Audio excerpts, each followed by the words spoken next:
Welcome back to Kintsugi Heroes, Stories of Hope. This month, we're changing things up a little. You might not be aware, but Kintsugi Heroes hosts more than just this podcast, highlighting stories of resilience in natural disaster, hope and inspiration in the darkest times, and even more. Over the next 5 weeks, you'll get a preview episode from one of these podcasts in the Kintsugi Heroes network. Make sure to check the show notes for links to subscribe to these episodes, and if you know someone else who could benefit, make sure to share it with them as well. This week, you'll hear from Dave Graham, a famous Big Brother contestant who now shares his troubled childhood with the world to help kids, dogs, and anyone he can. This episode is from Humans of Hope, Inspiring Stories with Kerrie Atherton.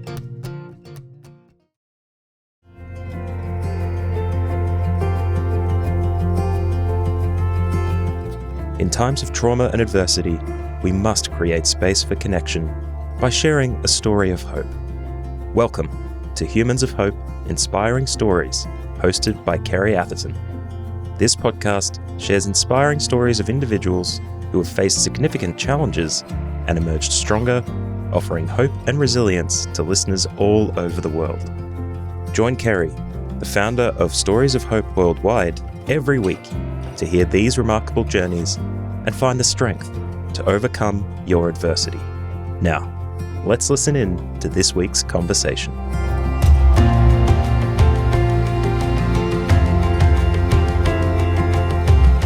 I'm Kerrie Atherton and I'm your host. And today's guest is Dave Graham, also known as Farmer Dave, and most of you will also know him as Dave from Big Brother. Welcome, Dave. G'day, thanks for having me. And yes, I go by all of those AKAs, yes. And you know, you're a real all-round good bloke as well. I've been doing a bit of stalking and you do amazing work with troubled youth. You've got a real desire to stand up for the people in society that are rejected for different reasons. And you've also survived a lot of near-death experiences, fallen out of a plane, broken nearly every bone in your body. We've got a lot to talk about, haven't we? Yeah, let's do it. But today we're also going to be talking about a topic that is really close to both of our hearts, and that is your struggle with alcoholism, which you've really only recently started talking about in public. Yeah.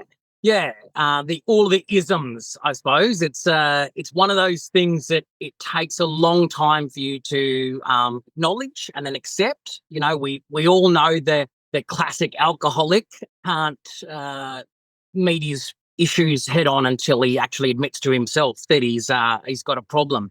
And with any ism, it's the same thing. You can't fix it until you admit to yourself that you've got it. And any issue at all, you're not going to sort out your eating habits. You're not going to sort out anything at all that's going on and is detrimental to your life unless you actually admit to yourself that you've got it. And it took me a long time to realise the penny drop or accept that I actually had an issue with isms. Yeah, wow. So 44 years, hey? Because you've been sober for 9 months. Yes, in AA for 9 months now, and just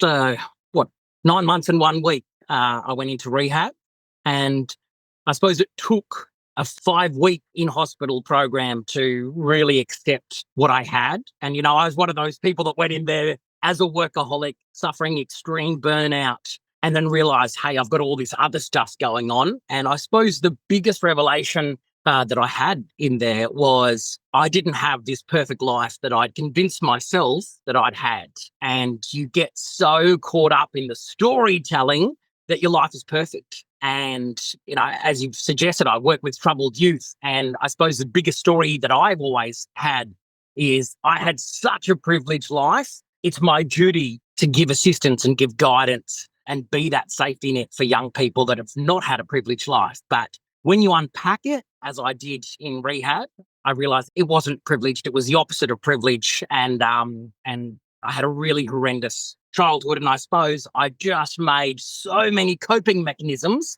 the isms, to get through. And they were all survival mechanisms. They were things that I'd built up and I'd learned from a very young age how to cope. And it was the emotional armor that I had. And rehab allows you to unpick that And AA allows you to build yourself back up with a fellowship of people around you going through this same stuff, who are walking the same path. Some like you, well down the path that can give that older sober member guidance. But at the end of the day, we all acknowledge from a very humble place that we know nothing, but we are just doing it one step at a time. And I think that that's the golden solution.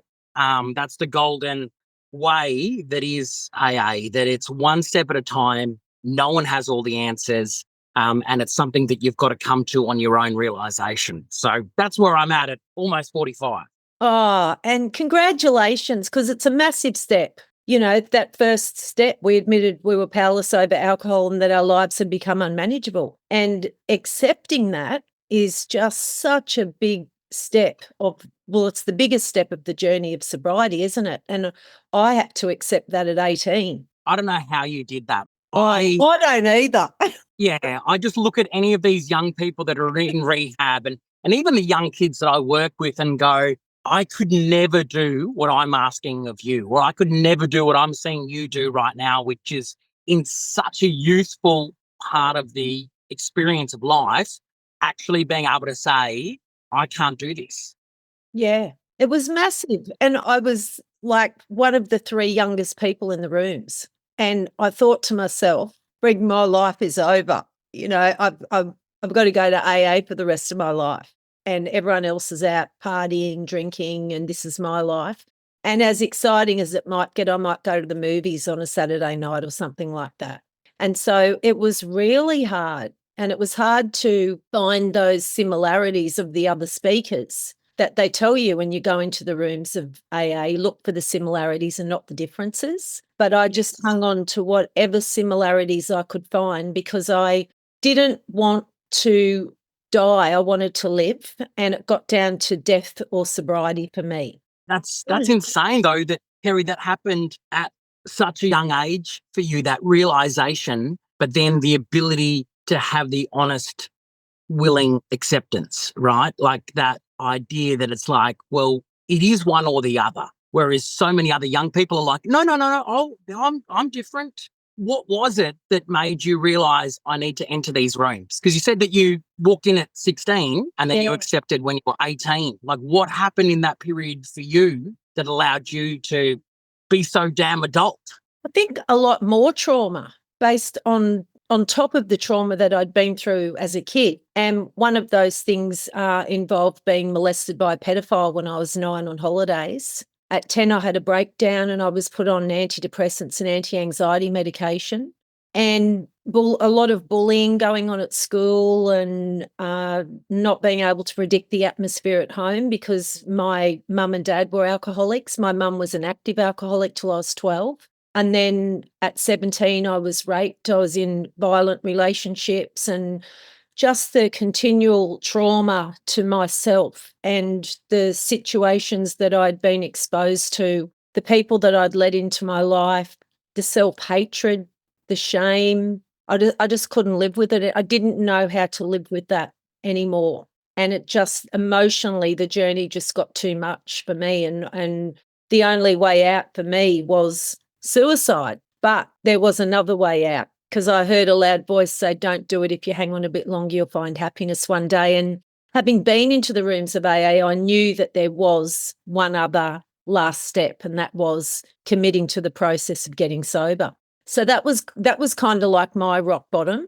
But I was listening to a podcast that you shared with someone else, and you talked about the fact that you've had this wonderful ability to accept things in life, and that came from seeing a serenity prayer in your house when you were young. And we had that serenity prayer in our house because my dad had been sober since before I was born, and my mum was on the journey of sobriety. So I love that serenity prayer. Tell us about that in your home and at that young age, how it had an impact on you that's carried you through really to be able to help you through many situations in life, Dave. Yeah, it's quite extraordinary. Grew up in a big old Queenslander, the century-old up on stumps buildings on the side of a river out in the outback. And every room and every hallway had that serenity prayer above it. Like you'd go through a precipice and above it, Mum would have that serenity prayer. And, wherever you'd wash your hands, the prayer would be there. Like we're talking dozens of these prayers. And no escaping them. no escaping it. And yet I think it was subliminally put in my head.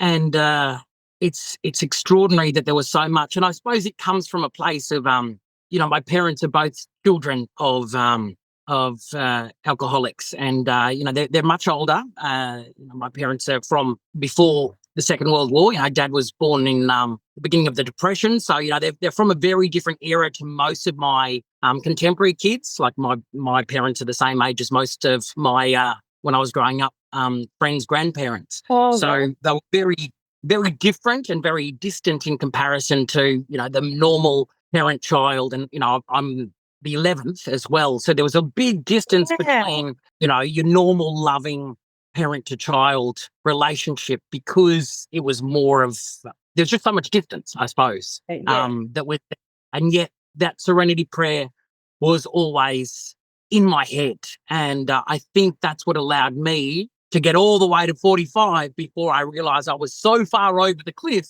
and I had that rope. And as you say, you get to the point of, there is two things you can do with that rope.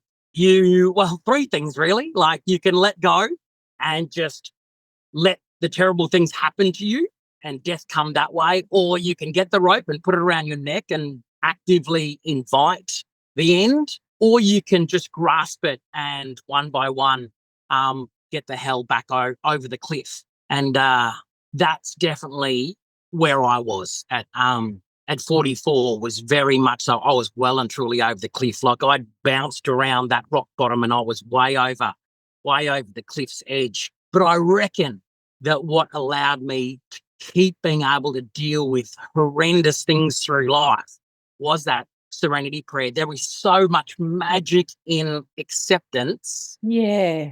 And the courage, right? Yeah. And then, of course, that idea of being aware of the present and the serenity that comes from being in the present, be it a sunrise, be it a sunset, or be it a touch of another human being, or the presence of another human being, or, where I find serenity, and that is in the relationship with a dog.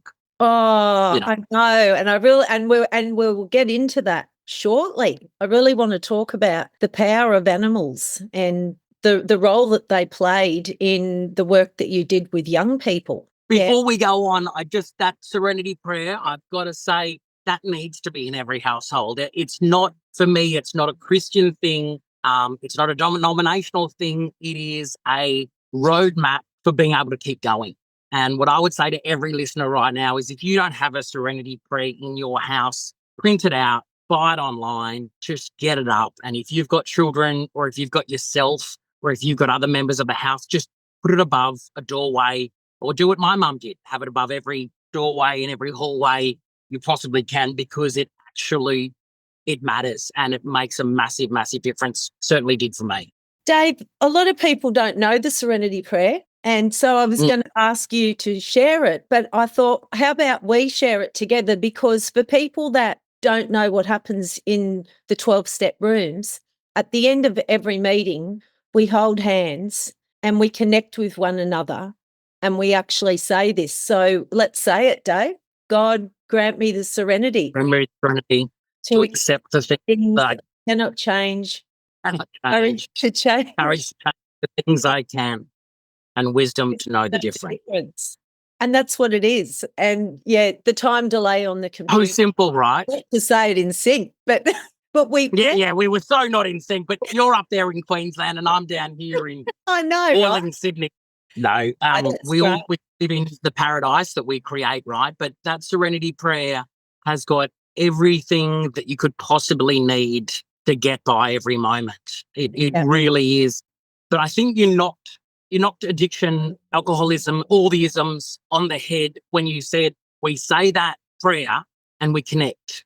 Yeah. Connection is the antithesis of all of these issues. Alcoholism, addiction, it's not sobriety. Sobriety is not the opposite of addiction. Connection is the opposite of addiction. Yes. And And that's the biggest thing that you get from AA or any of the fellowships is a connection with others, but it's not a connection of power imbalance. And I think, as you've said in your journey, these power imbalances of rape and abuse and these horrendous things that happen to us when we're small people, there is always this power imbalance. Whereas in the rooms, we sit in a circle, no one in front, no one behind, everyone's beside. And that's true connection, which is the antidote for all of our ills, which is we can connect as equals. We're not looking at that parent-child relationship, that master-servant relationship. We're on a journey together. And once you accept that connection, you really can do anything because you're no longer alone. That's it. You know you're not alone. And that is massive, isn't it? Especially for the person that feels so ashamed. Oh, God, shame's the killer. I know. And I think sitting in those AA meetings or a meeting, you know, even the Stories of Hope events that I run, you know, where there's a no judgment agenda, it's a safe place where people just feel that they're accepted right where they're at in life, regardless of their beliefs. I actually have a no political, no business, no religious agenda at my Stories of Hope events. And even though we do talk about a higher power in the 12-step rooms, that looks so different for everyone and everyone accepts that. And so there's no... Yeah, it's the hardest thing to get your head around, right? Yeah. This whole idea of, oh, that's a Christian thing or that's a religious thing. It is something that you can really only accept when you hit rock bottom because it's like, what else is there? But I reckon the easiest way to explain it and the way that I allow it to work for me is I can hear my own thoughts. I can have all these conversations and I can watch my thoughts and I can have conversations. And it's like there's a separate being within me and I have a duty and it's like I can care for this carcass that I have, but I can also care for that little kid that was hurt and all those lives that I've had and those experiences that are part of me. There's a duty of care, and it's you separate yourself away from your own self, and that's that disconnection that you can have. Maybe it's the ego that you're breaking apart, but that's kind of how you start to get this journey of higher power and understanding of it, as opposed to a religious higher power, that there is something else that you can rely on that is no longer just yourself. Yeah. It's very complex, but it's something that only happens, I think, for humans when you smash yourself down to rock bottom. And it's as though you're in this deep, dark cavern and suddenly shit makes sense. Yeah, that's so true. So true. Oh, Dave, can you tell us a little bit about the young Dave that you just mentioned? Because I just want to go back first. You used to tell yourself that you had an idyllic childhood. And look, I hear this as a counsellor for a long time. I hear this all the time.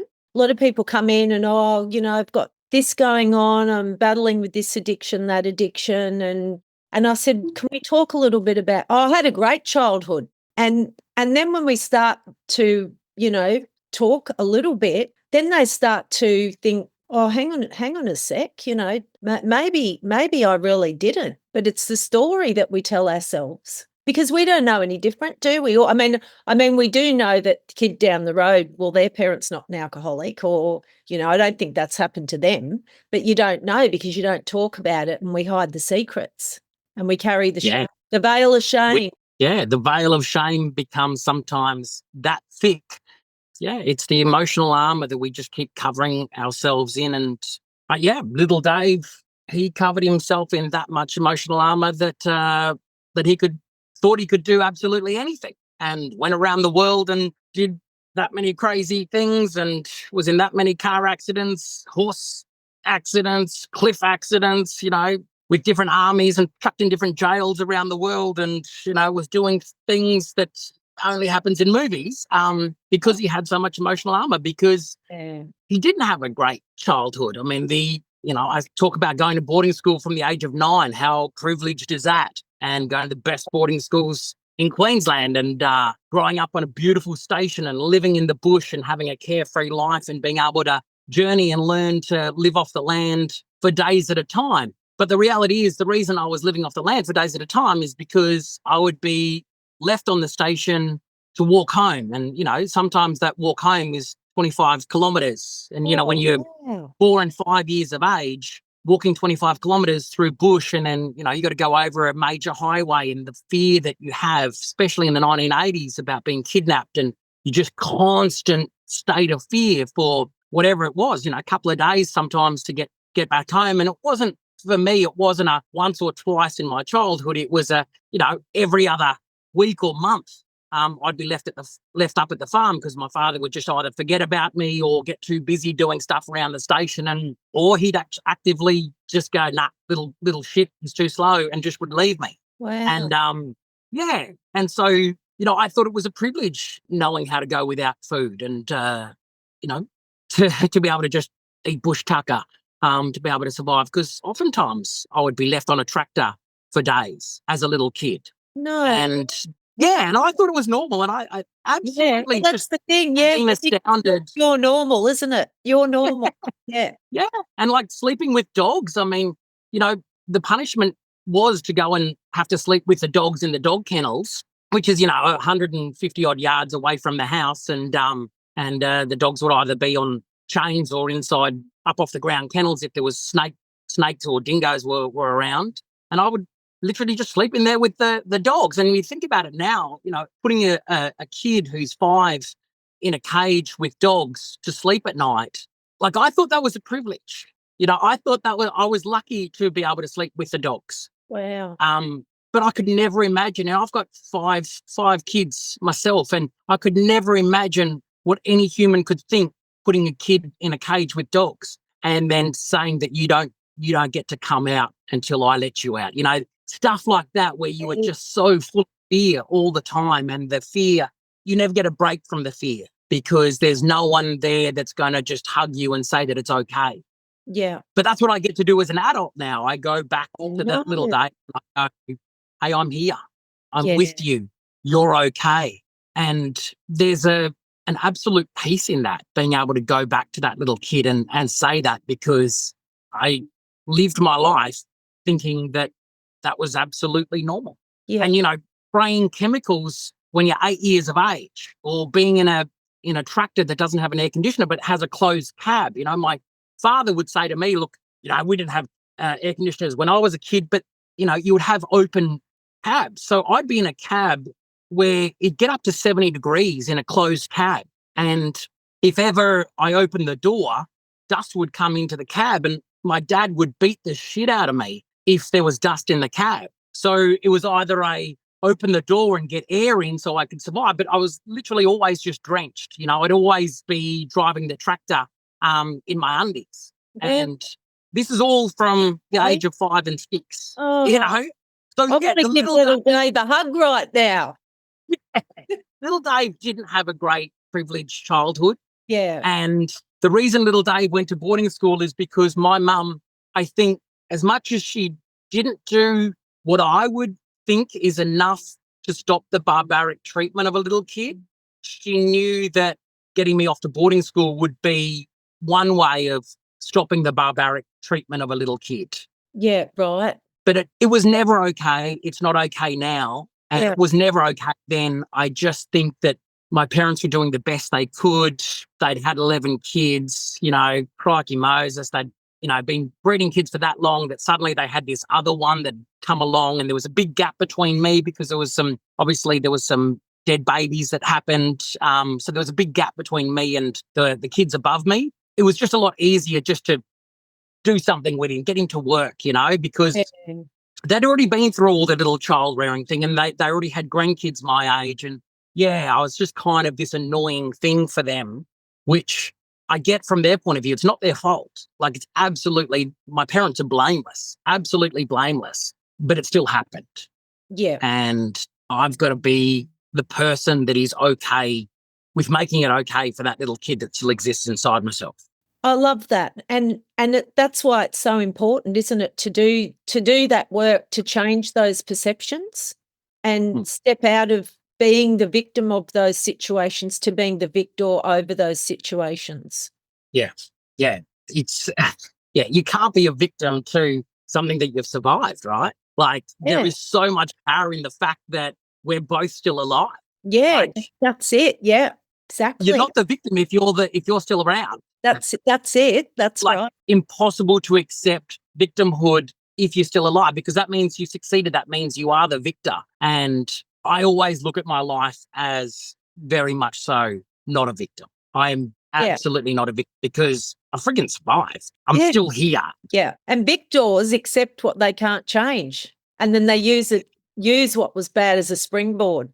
And that's exactly what you did. And gosh, listening to the impact that you had on a lot of those kids in that job with, was it Rough Track? Is that the organisation name? Yeah.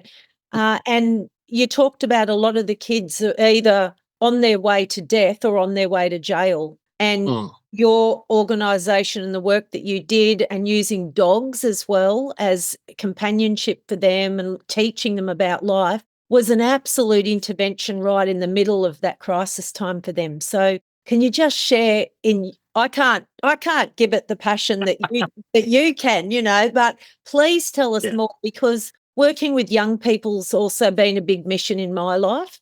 And for the very reason I wanted to prevent any young person from going through what I went through.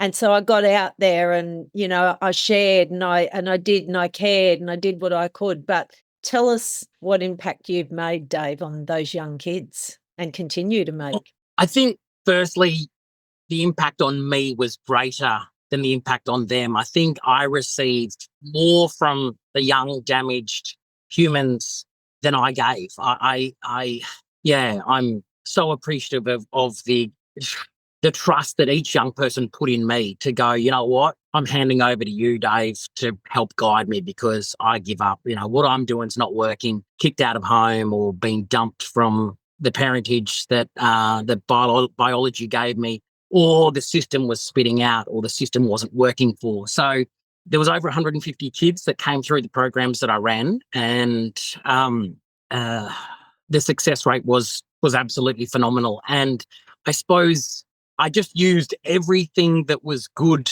that happened to me. So the idea of having a purpose, the idea of having it's okay, I'm going to be here regardless. Doesn't matter what you do to me right now. I'm still going to be here. I'm still going to be here. You can throw everything at me, but I'm not going to dump you. Because the one thing that so many of these kids have had is people that come and go in their lives. There is no continuity. And there's this constant thing of, I'm alone. Yeah. No one is going to help me, so I've got to help myself, which of course is one of the reasons that young people get violent, because they don't feel safe. Yeah. They carry a knife because they don't feel safe. They do the bravado. They lash out. They hurt others because they don't feel safe themselves. So it's very much all about providing that safety net and saying, hey, I'm not going anywhere. Oh, you calling me a CUNT? Okay, cool. It's all right. You're trying to throw at me. Don't worry. My head's already telling me that. Oh, you too. I bet you your head right now is telling you that you're the most worthless thing in the entire world, because that's what my head tells me too. And then that allows us to connect. So it doesn't matter how many times the kids hit me, kicked me, punched me, stabbed me, tried to attack me, I would just breathe through it because I related to the pain that they were going through. Yeah. And I didn't see an angry child. I saw a hurt child, and there's nothing that I felt other than compassion. So I didn't feel fear. Yeah. I didn't feel anger. I didn't feel like I need retribution. I just felt absolute compassion for a young person, be they 11, 13, 16 or 17, that when they're lashing out, just instantly I would melt. And I think that was the secret sauce to what I did. Not only were we giving them purpose through all the different skill building stuff, because of course, when you empower a kid with knowledge, then they feel like they actually have a place that they can stand on. That's not this shifting sand that causes the violence. But they really had a man, because let's face it, men are usually the perpetrators of horrendous hurt towards little humans. The bigger humans are the ones that hurt the little humans. They found a man that wouldn't give up, but also would melt in front of them, not in weakness, but in compassion. And for many of the kids that come through the programs, that's the first time they had a man that would melt in compassion. Oh, And they would learn pretty quickly that all they want is sometimes is just freaking hug. They just want a freaking hug. And I think that's what really set our program success apart, is that when they needed a hug, I was there to hug them. So when they were lashing out and kicking and fighting, I'd say, hey, do you need a hug right now? And then boom, that kid would melt straight into you, you know? yeah. And it was that melting into compassion that really worked. But I could never do it without the dogs, because the dogs would teach the kids how to melt in compassion. Those beautiful little eyes the dogs have that we all know. The dog's eyes that look at us, and when a dog just leans into you and says, I trust you. Yeah. That's the window that was always open for me by the dogs in my program. So I couldn't do all of this stuff that I'm talking about from a big man point of view, looking down to a child, because that's just, unfortunately, I'm a 6'2" guy. I'm 100+ kilos. I'll always be the big scary man to these kids. But the dogs opened up the door where the kid could go, okay, this is okay. I don't need to fight myself anymore. So the And dog was like the facilitator. 100%. Wow. They were the keys to unlock all that emotional armor that the kids would put around themselves to protect themselves, and they'd learnt worked. You know, the best defense is offense, right? And Yeah. kids can learn that from a very, very early age, be it manifesting through manipulation or be it manifesting through just outward violence. They learn from a very, very early age the best defense is offense. Oh, wow. I love that. I remember when I was working in schools with really troubled teenage girls, and I had a 14-year-old girl in my group that I was running in a program that I'd written, and she'd been expelled from nearly every school on the Sunshine Coast. She'd actually witnessed she was 14, her boyfriend was 19. She'd witnessed his drug overdose, death. She was sexually active, into drugs, alcohol, you name it. And everyone was scared of her. And after a few weeks of me just sitting alongside her and allowing myself to be vulnerable, you know, one day something just switched, and she saw that I genuinely cared and I didn't expect anything from her. And she just started sobbing. And what I saw right there was like a little 5-year-old girl just, you know, letting everything out. And I didn't see that aggressive, violent kid that everybody else saw, that nobody, and she said, I just want people to know who I really am. But she had the protective facade up because she'd been just damaged and hurt so much. And inside every one of us is a little kid. I don't think I've really grown up properly yet, but I'm a happy one these days. I'm a big believer in the idea that every time we had a big traumatic event, we've learnt to cope with that event, and we stay at that age because that's the coping mechanism that worked. A lot of the teenagers that you and I both worked with, I think they're toddlers, right? We see this toddler behavior that comes out in them because that's what worked for them and it's kept working for them. You know, throwing these teenage tantrums are so reminiscent for, you know, the average person. Well, that looks like a toddler behavior, but they're a teenager. So the damage that they can do and the hurt that can come from their mouths can be so much greater than just a toddler in a supermarket on the floor. So when you look at a young person who is acting out and you look at them like, that's a toddler, what would I do if it's a toddler? Yeah, that's right. I would allow them to experience the pain. I would acknowledge the pain, and I would sit with them in their pain. And then I'd ask them if they need a hug. You know, it's just about saying, hey, yeah, you have every right to feel this right now. And you know what really sucks is that you haven't been able to learn this amazing skill of managing these feelings. And that's what I get to do with you from now on. And so once you've had that first big breakthrough, then the trust starts to come. You know, so you're this melting, compassionate big man. And then when you say, hey, I'm here to sit with you in this pain. Yeah. I'm not saying that I've been through it. I know that you're in it right now. I'm not going to take it away from you by telling a story about me. Like, I very rarely ever have told any of the 150 kids that I've worked with what I've had experience in my life. because they don't give a shit about that. Like, they just care about their pain right now. Yeah. But if they ever asked, of course, I'm very open and very honest with them about my journey, but I keep going straight back to them because it is your pain that you're feeling right now. And even if your pain is as simple as someone looked at you, because that's one of the biggest triggers of the teenage boys that I work with, went out and about and someone glanced at them. And that is the reason that they want to kill that person, or they want to then deflect and have a punch on with the other kid in the bus, or they want to lose it at a youth worker, or they want to kick the hell out of a wall. Someone glanced at them. Like, that's the trigger point that we're at. I could identify with that back in the day. Yeah. I thought everybody was looking at me, and I used to get so angry. I'm like, why are you looking at me? Yes.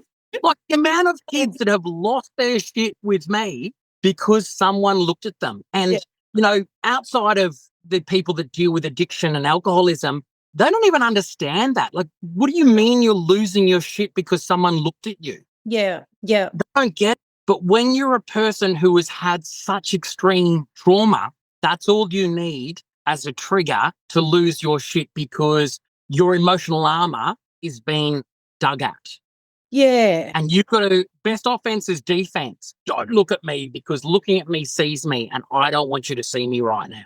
The third part of the program was about then being seen, like allowing the kids to get on stage. And I put kids on Australia's Got Talent. I put kids on national news, on Sunrise breakfast programs, on live TV, on the biggest stages in Australia. That was the big next part of the program, is because I know that the trigger is being seen. And again, it's something that I'd forgotten about me. I missed most of grade 12 at a very expensive boarding school, but I missed most of grade 12 because I was so fearful of people looking at me. I hid in the dunnies most of grade 12. If I had to go to a classroom where the door was at the front of the classroom and all the kids were looking that way, I wouldn't go to that class. Yeah. I was that petrified. I get that. So I get the insight of these kids that don't want to be looked at. So that was my way of dealing with it. It was not flooding the kids, you know. There's very much so these ideas about how it is that you can overcome a trauma. Flooding is not what I'm saying is what we were doing. It's slowly giving them enough power by doing a sport or an activity with their dog, that they're doing that on stage, that it is so natural for them to do something with their dog that they are just focused on one step at a time or one paw at a time with their dog. Oh, there's an audience here as well. And then the joy that that child has. This is a kid, of course, that only a few months before is like, oh, that person looked at me, bah, I'm going to lose my stuff. The joy that they have and the success they have of performing on a stage with their dog, and you just see that all of that trauma has been released. Yeah. And this is through doing stuff with a dog and having a big, scary man as their mentor and their guide. And you're just unplucking all of that stuff. And I always talk about it as, you know, the old adage of your glass of water, and it's all got cigarette butts and it's all got dirt and it's got grass and it's got a grime in there. The way that I would run my programs is just pouring new fresh water in, new experiences in, new different ways of doing things. Here's a big scary man that's 6'2", that's 100 kilos, that is not going to hurt you, that is not going to take anything from you. In fact, all he's going to do is give to you. Even if you steal from me, I'm just going to give back to you. So I'm pouring in that new fresh water. I'm not trying to take out the shit that's in their cup. I'm pouring new stuff in. And we did an activity every day that we wouldn't change. It's called circle work. We did it in the morning, we did it in the afternoon, and it was all about reflection and putting numbers on their feelings and where they're at, but also just slowly but surely having more conversation as the circle work would go around, and knowing that it's okay to trust of letting stuff out of yourself. But each evening when we would finish our circle work, we would fill your cup up. So we would go from one person and they would fill the cup up of the next person. What did they do today that impacted me, that made me feel good? Or what did I see them do that I didn't think they were going to do today, but they did it anyway? You know, this filling your cup up idea of fresh water going in. I love and very quickly the cup becomes clear, right? Yeah. So I'm not about being a psychologist or a psychiatrist or plucking all of the stuff out or itching the scab. Our programs were very much so new experiences that aren't bad. Building up. Building them up and having them in this circle of safety net where they know that, yes, it's going to be fucking scary. It is terrifying, but hey, I'm doing it too. We're all doing it together, which again comes back to the antidote for addiction and antisocial behavior is connection. Oh. So you've got your dog by your side. That's your dog. You know the steps. You've got this. And I would always be the MC of every performance with the kids. So they trusted all the time that if they were getting a little bit nervous and they needed the support of the crowd, I would get the support of the crowd on their side, and they would always complete it. Of 150 kids through the program, of putting them on national news or putting them on national programs or big stages in each of the capital cities or in country towns, I don't recall a single kid giving up. Oh, wow. That's phenomenal, isn't it? Yeah. Yeah. And these are kids, of course, that couldn't be glanced at when they first come into the program. Yeah. You know, they've got the hoodies on, the hats on, they've usually got glasses on, they've got the vape here. It's about you can't see me, you know? Yeah. And then the last part of the program is that then you get to share that and you are an advocate for others, which is kind of, we move on from the filter cup up, that you advocate for another young person and you show them the kindness that has been given to you. Because all of the kids come to us inside a picture frame, right? And in that picture frame that they come to, there is the perpetrator and a victim. And I teach the kids that they're no longer a victim. So oftentimes, and this is the whole, you know, the victim becomes a perpetrator concept that we have, is that oftentimes when you teach a young person that you're no longer the victim, then they see someone who comes into the program that's more vulnerable than they are, then they become the perpetrator. Right. And that is so common in the world, right? Yeah. That the victims become the perpetrators because there's only one picture. There's only one picture and I know what that picture looks like, but I'm not the victim anymore. So I've got to force you to become my victim. You know, why so many young people from domestic violence situations grow up to also be perpetrators of domestic violence. Repeat the cycle. Yeah. So I teach young kids that there is a third way. Great. That is, we can be in a fellowship in a circle, no one in front, no one behind. We're all equal. We're all in this together. And the best way to do that is to be open and honest and willing with all of your flaws. And that's when you start calling what we say is owning your shit. Yeah. So advocating for others and owning your shit. Oh, I love I it. want to wear is in my program because that's how I've got to communicate with kids because I have to meet them at their level. Yeah. Yeah. Because I'm not the perpetrator and their victim. I've got to come down and go, hey, young person, I'm meeting you right here. And that's why dogs are so good, right? Because dogs are often meeting kids down in the gutter. Because often the kids come to me, they're in the gutter, the dogs are meeting them there. And then they stand up and then they meet me here. And then I go, hey, did you realize right now you're standing on a stage and you're meeting the world? Wow. And then when they stop, realize that, and I'll take the microphone away and I'll just say to the kids, you know, while the audience is cheering and clapping about a performance and stuff, I just say, suck this in right now. They are cheering for you. They're cheering for you. And then the kids will always say, they're not cheering for us, Dave. They're cheering for you. I'm like, no, they're not. No, they're not. They don't give a shit about me right now. They only give a shit. Inspirational. I love it. That's so great. And so that's how the program works. Oh, wow. I was going to ask you what your most rewarding experience has been. I'd say that would probably be it. That'd have to trump being on Big Brother, wouldn't it? Oh, look. Working with a young person that hates the world and hates themselves, and then seeing them love the world and love themselves, and that transformation that can happen in sometimes 3 weeks, sometimes 3 months, sometimes it's taken 3 years. Yeah. But that's what gives me purpose. And that's what gives me meaning to life, is to see that complete change where a young person who had their hoodie like this, had their finger like this, and then they're wearing bright orange clothes, because all the uniforms my kids would be in were always bright. I want you to be seen. And I would always ask an audience, can you see them? And they would roar with appraisal, because everyone knows the type of kid that I work with, the esche that wears black, dark clothing, that wants to look like the grungiest, the dirtiest thing, because that's how they feel in their head. They feel like they are down in the crack of a gutter or the crack of a pavement. They're worse than pom scum in their own head, so they want to act like that. Yeah, that's how I used to feel when I was in my thick of my addiction. Yeah, and that's their belief. And Yeah. that's what they want the world to say. But I'm like, no, I can, no. I'm pouring all this fresh water on you Yeah. and washing away all this feeling of shame and shit.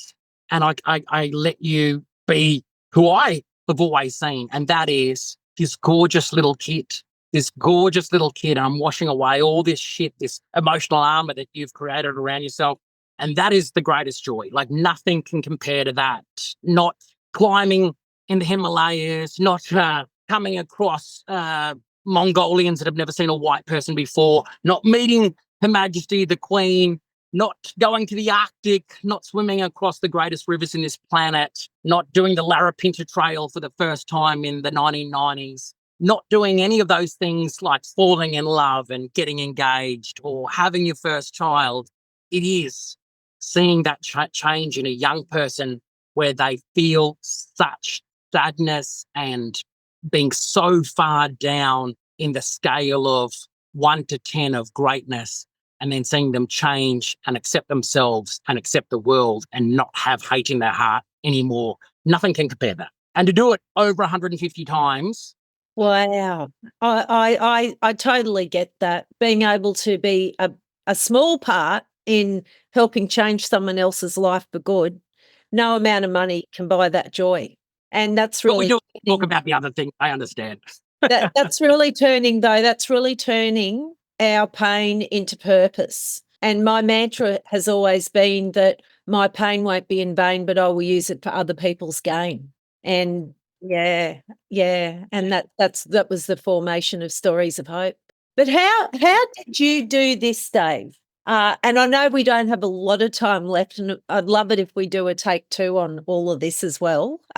Because I can talk under wet cement, can't I? Oh, so much to talk about. How did you do it? Because we were talking before about the wearing masks to cover all the shame, getting out there in the big wide world, in denial about what had really gone on in your life, but yet still feeling ashamed underneath.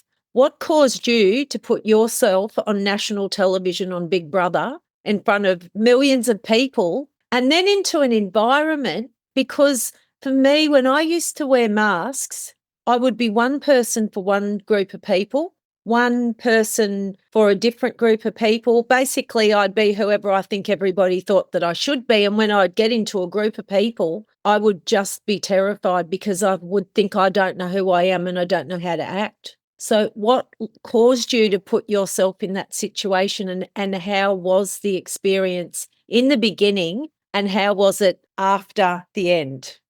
I suppose nothing just explodes, right? You know, what does Kamala Harris say? You know, when I just fall out of a coconut tree.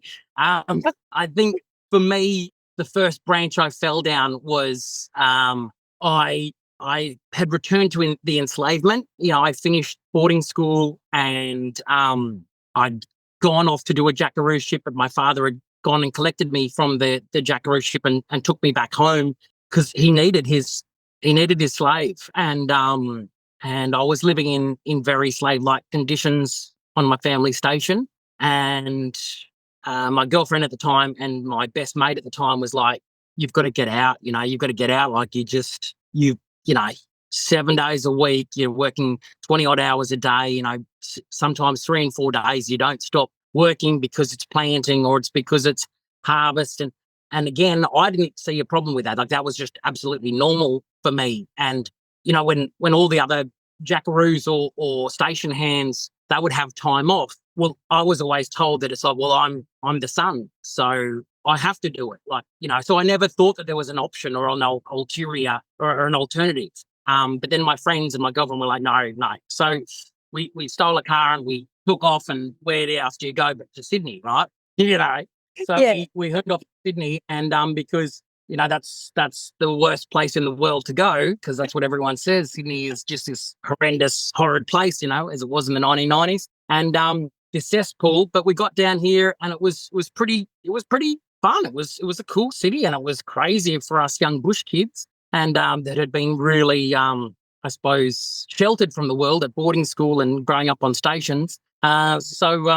But look, lots of modelling scouts spoke to me, and it was really bizarre. It was very much so out of the movie stuff. And I was convinced by my friends that if another modelling scout came up to me, that I should do it. And, I was a very, very hardcore Christian back then. And then I spoke to God and I said, "Oh, God, if you want me to do this, I'll do it." And then literally right then, a modelling scout came up and from an Italian company and said, "Oh, have you ever thought about it?" And I'm like, "Oh God, here we go. Okay, well, I'll just do it." And then I did end up going and taking that jump of moving to Europe and doing modelling. So the step to Big Brother was not the biggest one in the world because I already had this idea of I can leave the farm. That's when I ran off with my mates. It was only for less than a week. But then then going to Europe and modelling, and then after that, then traveling the world as a backpacker. I spent about a year traveling to 50 or 60 countries. All on the smell of an oily rag, going all the way up to the Arctic and across, all the deserts, the Middle East, all of Europe, all the former Soviet Union, all of Asia, right up to the mountains of Tibet, the steppes of Mongolia.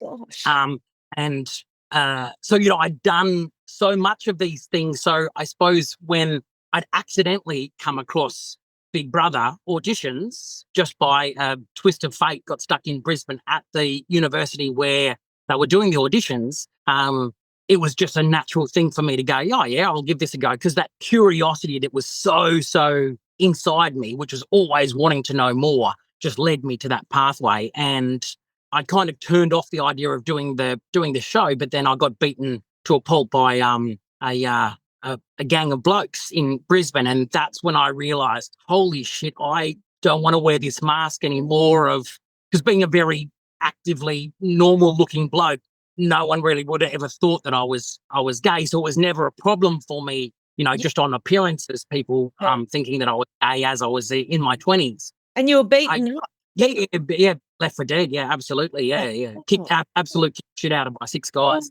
Oh, gosh. And then so that was when I was like, well, here's my chance to change the world by going on Big Brother and actively having a conversation with everyone who sits down and watches that show and go, "I am not here to hurt you. I'm a gay man and I'm not here going to hurt you." Yeah. And so that's the reason I went on the show, was not for be famous, not to get on Neighbours, but was to have a conversation with every Australian. I'm not going to hurt you. Can I just live my life? Yeah. Because there is that third thing, right? Like, I'm not a victim. I'm not a perpetrator. I can be your equal. Just treat me as an equal person. And of course, Australia has come a long way since 2006. I'm now considered an equal person. And who would have thought in 2006 that a gay man could be a youth worker? I mean, back then, and not long before that, you were easily fired from a job because there was a conflation between anything that wasn't heterosexual and horrendous things towards children. But of course, now we know that that's not fact, because we've come a long way with regards to acceptance. And I think having that conversation on a show where 2 to 3 million people would actively watch had a big part in that. And that, I think the answer to your question is just that innate curiosity in me, that idea of, well, what if I did this? And that comes back, I think, from that serenity prayer. Have the courage to change the things that I can. Oh, And yeah. walking out onto that behind the screen on the biggest live TV show in the world at that time. Right. Yeah. It was just having the courage and feeling the fear of doing it anyway. Wow. One question I've just wondered about, and it's a bit of sounds superficial now after everything that you've just shared, but being in that house, were you actually aware as you went about the day, not doing the challenges obviously, but the day-to-day living and conversation, did you kind of forget that you were being filmed? Was it like... You forget being filmed by day 3. Day 3. So it's just like you're living in a normal house with flatmates and you got no filter, you just say or do whatever you want really, and you forget. Wow, okay. Yeah, well, for me, absolutely, that was my experience. Within 3 days, it had all gone. The noradrenaline comes out of your system. You're no longer, on the stage with thousands of people in the live audience, and you're not aware of all the cameras because they're all hidden. And once you're in the house, it was absolutely by day 3. And I suppose the way that I can liken it for anyone that hasn't done a reality TV show is, when you're at a cafe and you're having a conversation with your close friend, and it's a very, very personal conversation, and there's a table of people less than 2 meters away and another table another 2 meters away. And you're having these very intimate conversations, and yet there's all these people that can hear, but we selectively as humans block them out because we're having this intimacy and this connection right now. So I think for me, I very much so just was connecting with those people that were in front of me. And I think that the reason that Australians or anyone that watches reality TV particularly connect with people on the screen is those that forget the cameras are there and ignore the cameras are there. And it's no different to the friendships that we have in the real world. Is when people let their guards down and just have that connection with you, you feel connected to them and you want to hang out with them more and more. So I think that's the difference between those that get kicked off reality TV shows early and those that have a longevity on the reality screens, is you just want that authentic person. And that's the same as in our connections with people, right? Like we just want that authentic. Yeah, good answer. As we're kind of coming to a close now, Dave, what's been your greatest light bulb moment? I think the greatest light bulb moment for me was, what is the worst that can happen? Like, what is the worst that can happen? And I remember being in a very, very outback part of, there's a lot of experiences that you have that lead up, that culminate to this one experience. And I suppose I'd have many of these experiences at boarding school because I had a very, very violent years of particularly the grade 10 through to grade 12, very, very violent experiences at school, boarding school. So the experience was that I was on an outback station with my dad and my mum, and my dad had grabbed a Stilton, which is a big, large metal wrench that probably weighs about 5 kilos, a big, long wrench, and he had it in his hand. And I remember just dropping to my knees and just accepting that this is something that I can't win and I can't fight. And it's like, what's the worst that can happen? The pain will be over. Like he can hit me 3 or 4 times in the head. And yes, the first and the second's going to hurt, but I know by the third, the pain's going to be over. And this horrific situation that I found myself in, that's the worst that can happen, that it might take 3 blows for him to kill me. So that was the light bulb moment for me, was when I think it was 21. What's the worst that can happen? And that has been terrific throughout my life. Like going on Dancing with the Stars, what's the worst that can happen? 2.5 million people that are watching are going to think that I can't dance. A few hundred people in this live audience are going to laugh at me. Okay, let's do this. Oh, that's great. Because when we do go to that, what's the worst that can happen? It then removes the fear, doesn't it? It just goes away. Yeah. When a kid got a shiv and they've got the shiv and they're going to stab me, what's the worst that can happen? That shiv, it's 4 inches long. It's going to stab me. I'm half an hour maximum from a hospital. Yeah. What's the worst that can happen?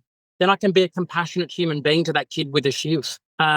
What's the worst that can happen when my order's wrong and I ask for it to be rectified? What's the worst that can happen? The person gets the shits and looks at me and thinks that I'm a Karen. Oh, that's great. Yeah. Doing this podcast with you, what's the worst that can happen? The connectivity breaks down. I get sweaty because the only quiet place for me is inside my van, and that's the worst that can happen. So let's just get on with it and do it. Oh, and we're nearly over. But there's been so much. I've just loved hearing your stories so much, and they've been so impactful. But before we go on, I want that's my light bulb moment. What's yours? I want to know your light bulb moment. Do you know, mine was very similar to what you just said. When I hit, I've had 3 rock bottoms in my life, but I would say that the third was 7 years ago, after I'd watched both my parents die of terminal illnesses. And then just after that, my husband became really sick and had to give up his job and had a breakdown, and my son moved to Sydney for work, so I was kind of an empty nester then. My daughter had moved out and got married, a few years before that. And then we had to have my dog put down as well, that I'd had for 16 years, and just one trauma on top of another. And I felt so lonely. People had always perceived me as being the person that didn't need any help, because I've always been the caring person out there in the community for everyone else, the counsellor, the person that other people come to. And so then when I was suffering the most, I was the most lonely. And I really hardly had anybody check in to see if I was okay. And so I had a light bulb moment in a conference that I dragged myself out after 6 weeks of knowing that I was really slipping in my mental health, and I dragged myself out to be with people. We talked about communication before, connection, and I knew that it was vital for me to connect right at that moment, because if I didn't, I would probably drink again. And so in that conference, I just had this massive light bulb moment about listening to the stories of 3 other people that had come out the other side of hard times, of all the things that I'd come out the other side of since childhood. And I realised, like you are, that I really was a person of resilience, and that if I couldn't find that person that I could reach out to and know who could tell me that it was going to be okay, well, I was going to become that person for everybody else, or for someone else, for the ones. I thought if I could share my stories and gather the many people that I knew that had also come out the other side of hard times, then maybe we can help change our community. And then my dream was maybe Australia and maybe the world. And the fear of public humiliation that I had always suffered as a result of great bullying and just feeling the shame of everything that I'd been through, the fear of not achieving my dreams and stepping out became so much greater than the fear of doing it. So mine was, what's the worst thing that can happen? I can set out to start these events and maybe one person might turn up. And I thought, well, if one person turns up, I'm going to share my vision with that one person. And 30 people walked through the room that night. And as I stood there, with tears streaming down my face, I just felt I found my purpose, and fear's not going to stop me anymore. And since that day where I dealt with that, what's the worst thing that can happen? And I also dealt with, around that time, the rape that had happened to me. I'd been carrying shame till I was in my early 50s for that, because I never told anyone. And the day that I dealt with that and dealt with that greatest fear, that was the day that I found freedom to totally 100% authentically be myself and not care what anyone thought about me. Obviously, you care what your family thinks, but as far as feeling judged by people, I thought I've been judged my whole life by people and I'm okay. And so I'm going to use my stories regardless of what anyone thinks, because if I can help change one person's life, then it's all worth it. That was mine. Is that cool that we've got the same light bulb moment? Like that's No, I thought how ironic I've really resonated with what you said. Really, because fear's been the biggest thing that I've battled with my entire life. And it's still in my sobriety so often just tries to smash through the door of my brain. And it's the thing that I continually spend most of my waking moments fighting off and hitting back on. But I've really learnt today that we can't help what comes into our head, but the second it comes in, that's when we have the power to do something about it. And the second that we give it a second thought, it's got a foothold in our mind once again. And so it's been a really hard battle doing life sober as far as the fear and the triggers go.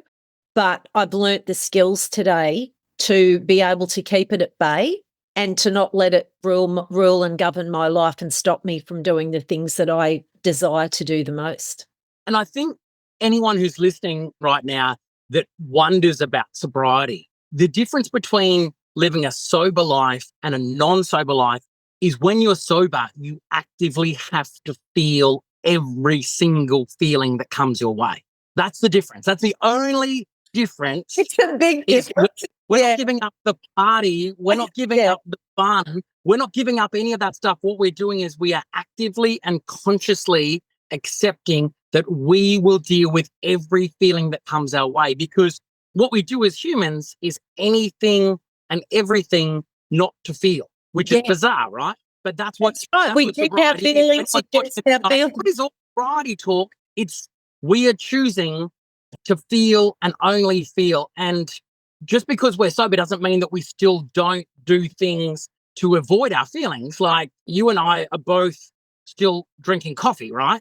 Yeah. That is a way that we manage our feelings, but it's a managing your feelings and pushing feelings away without the detriment to yourself or others. Yeah. And most of our addictions, even a work addiction, can harm ourselves and others. And Yeah. what you spoke about, your last rock bottom, and what my rock bottom was burnout. What you explained was burnout. That idea that no one can do what I can do and only I can do it, and I am so fucking alone right now.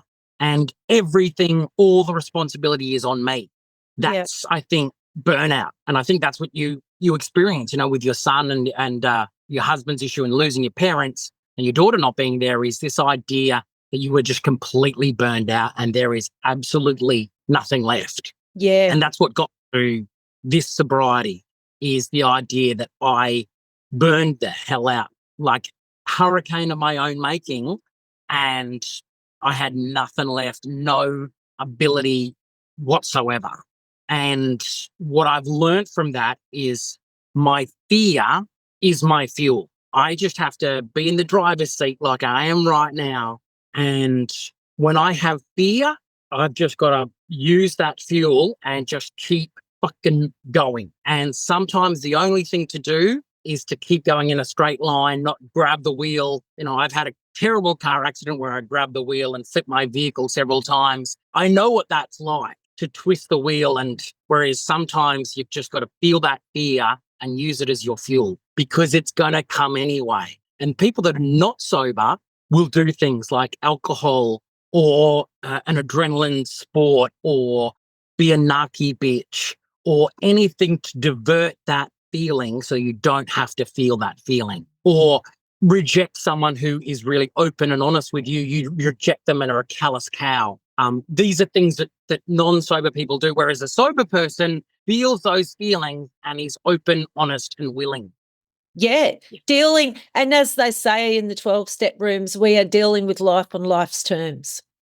Yeah, we're not ignoring it and going, right, I need to crash myself right now because I can't deal with this. Yeah. And so many people, I need a wine. I can't deal with this. I need a wine. That's what we're talking about. Is in sobriety, we don't get to do that. We don't get to have a wine. We don't get to do a line. We don't get to roll a spliff. We don't get to do any of those things because we choose actively to feel every feeling. And as we're suggesting, I think pretty loudly, is we fear and we do it anyway. We do it afraid. Oh, Dave, it's been an awesome catch up with you. And gosh, we'll have to do a second episode, because we could go on for hours, but you're melting in the car. So, and I was going to ask you about what's next, but how about we keep that for next time we catch up? Yeah. What did Farmer Dave do after he is no longer working with hundreds of young, violent and vulnerable teenagers in Western Sydney? Stay tuned. Yeah, that's right. Yeah, exactly. Stay tuned for episode 2. I'll give you a massive hint. It's called Working on Myself. Yeah, love that. Love that. It's called Absolutely Loving Myself Sick. Yeah, I'm just gonna leave people with that. That's exactly. But how that looks and what that looks like, yeah, let's discuss that next time. Yeah, and we'll finish on this. Everybody always says to everybody, don't they, first thing, oh, what do you do? But the better question is not what do you do, tell me about you, because our worth isn't, and our identity should not be wrapped up in what we do. Hey, it's we are people, we are humans, and we are valued regardless of what we do. Can I say the biggest failure that I have had as a big man, as a guide, as a supporter, as a youth worker, as a boss, the lie that I have told everyone that comes into my sphere is, don't tell me where you're from or what you've done or who your parents were. Show me what you're doing. And that's the great lie. That's the great lie. And that's my failure as a big man to little people. Right. I had all of my worth was in what I'm doing right now. Everything, all of my value was wrapped up in what I'm doing right now. And when that stopped, that was my burnout. That was my black hole I'm like, well, who am I? What am I? I have no value. I have no worth because I'm doing nothing right now. Therefore, that is my value. That is my worth. Nothing. Wow. So that's the great lie. So I'm glad that you finished on this because That's what I wanted to finish on because the biggest lie. wow. And I finished on that because I'll just share this quickly. Gosh, we could be going on for 3 hours. When my hubby had his burnout, and I hope he doesn't mind me sharing this, but I am anyway, I said, you'll have to give up your job because he was in such a bad way physically and mentally. And he actually started crying and he said, if I give up my job, I won't know who I am. And I thought, wow, it really was heartbreaking to hear that. And I said, you're not your job. You know, you're a beautiful human, you know, with just a great heart and, you know, just being you offers so much to the world. And it's a scary question, especially for guys, that question, what do you do? Because like you said, so many, when they don't do anything, all of a sudden they feel that in the eyes of the world that they're a failure and they're worthless, and that nothing could be further from the truth. Why is it that so many men commit suicide? And I think we might find the answer in exactly what you've just said. Yeah. Gosh, we've got to definitely do a second interview soon. Oh, I love your work, Dave. You're such an inspiration and such a wonderful example of our Aussie culture and caring and compassionate, and I could go on. Thank you so much.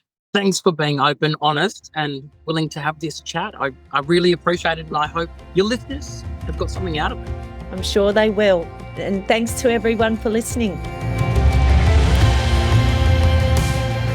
Thank you for listening to Humans of Hope Inspiring Stories with Kerrie Atherton.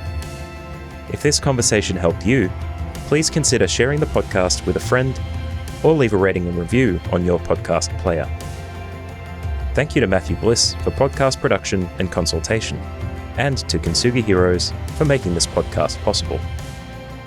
If you'd like to find out more about Kerrie Atherton, head to storiesofhope.com.au, where you can purchase her books or find out where her next event is taking place. Check the show notes for links and information about our guest in this episode. And remember, you don't have to walk your path alone.